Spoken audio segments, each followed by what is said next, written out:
Air ഇന്ത്യയെക്കുറിച്ച് 2024 ടാറ്റയുടെ പദ്ധതികൾ ഇങ്ങനെയാണ്. ഓരോ 6 ദിവസം കൂടുമ്പോഴും ഓരോ പുതിയ വിമാനം സർവീസിനിറക്കുക. അങ്ങനെ 2024 മാത്രം 60ഓളം വിമാനങ്ങൾ, പകുതി നാരോ ബോഡി വിമാനങ്ങളും പകുതി new engine option wide body വിമാനങ്ങളും. രണ്ടാമതായി, ഡൽഹിയിലും മുംബൈയിലുമുള്ള തങ്ങളുടെ 2 ഹബ്ബുകളുടെ ഇന്റർനാഷണൽ ഗേറ്റുകളുടെ എണ്ണവും ശേഷിയും 4 ഇരട്ടിയാക്കുക. മൂന്നാമതായി, ലോകമെമ്പാടുമുള്ള എയർലൈനുകളുമായി തങ്ങളുടെ കോഡ് ഷെയറിംഗ് ഓപ്ഷനുകൾ കൂട്ടുക. എല്ലാം ഒരൊറ്റ ലക്ഷ്യം മുന്നിൽ കണ്ടാണ്. 2028 എയർ ഇന്ത്യ ലോകത്തിന്റെ പ്രീമിയർ എയർലൈനുകളിൽ ഒന്നാകുന്നതും മുംബൈയും ഡൽഹിയും ലോകത്തിന്റെ ട്രാവൽ ഹബ്ബ് എന്ന് വിളിക്കപ്പെടുന്നതുമാണ് ആ സ്വപ്നം. 2022 ജനുവരി 27 എയർ ഇന്ത്യ ടാറ്റയുടേതായ ദിവസം മുതൽ അതിന്റെ എക്സ്പാൻഷൻ പദ്ധതികൾ ഓരോന്നായി നടപ്പായി വരികയാണ്. എയർബസിനും ബോയിങ്ങിനുമായി 470 വിമാനങ്ങൾക്ക് ഒറ്റയടിക്കാണ് ടാറ്റ എയർ ഇന്ത്യ ഓർഡർ നൽകിയത്. ലോകത്ത് മറ്റൊരു എയർലൈനും ഇത്രയും വലിയ ഓർഡർ ഈ കമ്പനികൾക്ക് നൽകിയിട്ടില്ല. 210 A320 നിയോ ഫാമിലി ജെറ്റുകൾ, 170 737 മാക്സ് വിമാനങ്ങൾ, 40 A350 വിമാനങ്ങൾ, 20 787 വിമാനങ്ങൾ, 10 777-9S വിമാനങ്ങൾ എന്നിവയടക്കമാണ് ഈ പടുകൂറ്റൻ ഓർഡർ. ഇതിൽ ഓരോന്നായി എത്തുന്ന മുറയ്ക്ക്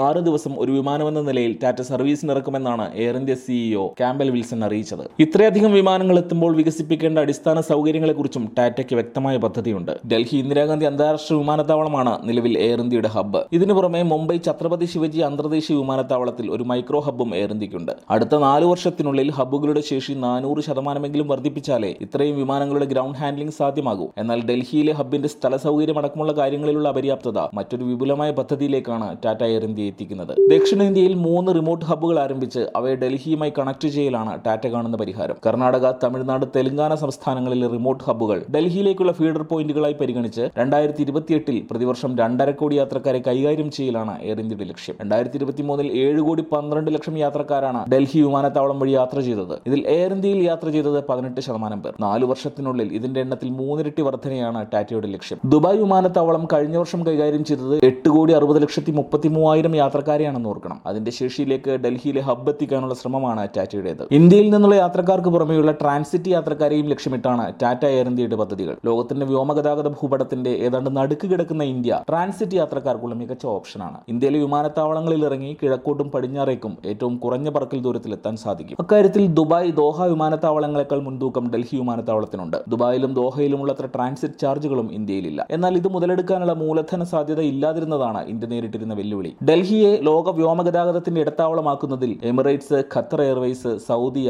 കുവൈറ്റ് എയർവേസ്, എത്തിഹാദ് തുടങ്ങിയ മിഡിൽ ഈസ്റ്റിലെ എയർലൈനുകളിൽ നിന്നും ശക്തമായ മത്സരമാകും ടാറ്റ എയർ ഇന്ത്യ നേരിടേണ്ടി വരിക. കാരണം നിലവിൽ സൗകര്യങ്ങൾ കൊണ്ടും പണക്കൊഴുപ്പിലും ഡൽഹിയേക്കാൾ ബഹുദൂരം മുന്നിലാണ് മിഡിൽ ഈസ്റ്റിലെ വിമാനത്താവളങ്ങൾ. ഇത് മറികടക്കാനാണ് ദക്ഷിണേന്ത്യയിൽ ആരംഭിക്കുന്ന റിമോട്ട് ഹബ്ബുകളിലൂടെയും 470 പുതിയ വിമാനങ്ങളിലൂടെയും ടാറ്റ എയർ ഇന്ത്യ ശ്രമിക്കുന്നത്. സർവീസുകളുടെ കാര്യത്തിലും എയർ ഇന്ത്യ പദ്ധതികൾ ഓരോന്നായി നടപ്പാക്കി തുടങ്ങി. നിലവിൽ അമേരിക്കൻ വൻകരയിലേക്ക് 47 നോൺ സ്റ്റോപ്പ് ഫ്ലൈറ്റുകൾ അവർ ഓപ്പറേറ്റ് ചെയ്യുന്നുണ്ട്. ടാറ്റ ഏറ്റെടുക്കും മുമ്പ് ഇത് 21 മാത്രമായിരുന്നു. 12 ഇന്ത്യൻ വിമാനത്താവളങ്ങളിൽ നിന്ന് ഡൽഹി കണക്ട് ചെയ്തും അല്ലാതെയും ലണ്ടനിലെ ഗാറ്റ്വിക്കിലേക്ക് സർവീസ് നടത്തുന്നുണ്ട് എയർ ഇന്ത്യ. യൂറോപ്യൻ മെയിൻലാൻഡിലേക്ക് 2024 നിലവിലുള്ളതിന്റെ 6 ഇരട്ടി സർവീസ് വർധനയാണ് 4 വർഷത്തിനുള്ളിൽ എയർ ഇന്ത്യ നടത്തുക. ഇതിനായി 2023 മാത്രം 4300 എയർ ഹോസ്റ്റസുമാരെയും 285 പൈലറ്റുമാരെയും ആദ്യഘട്ടത്തിൽ ട്രെയിനിംഗ് പൂർത്തിയാക്കി ടാറ്റ നിയമനം നടത്തിയിട്ടുണ്ട്. 1600 കോടി രൂപ മുടക്കി തങ്ങളുടെ സർവീസ് ടെക്നോളജിയും ബുക്കിംഗ് സിസ്റ്റവും മുഴുവനായും എയർ ഇന്ത്യ പുതുക്കി. 2028 ടാറ്റ എയർ ഇന്ത്യയുടെ മിഷൻ വിജയകരമായി പൂർത്തിയായാൽ ഇന്ത്യയുടെ വിനോദസഞ്ചാര രംഗത്തും അത് വലിയ കുതിച്ചുചാട്ടമുണ്ടാക്കും. ഇന്ത്യയിൽ ടാറ്റയ്ക്ക് മാത്രം ചെയ്യാൻ കഴിയുന്ന കാര്യങ്ങൾ അവർ അതിവേഗത്തിൽ നടപ്പാക്കുമ്പോൾ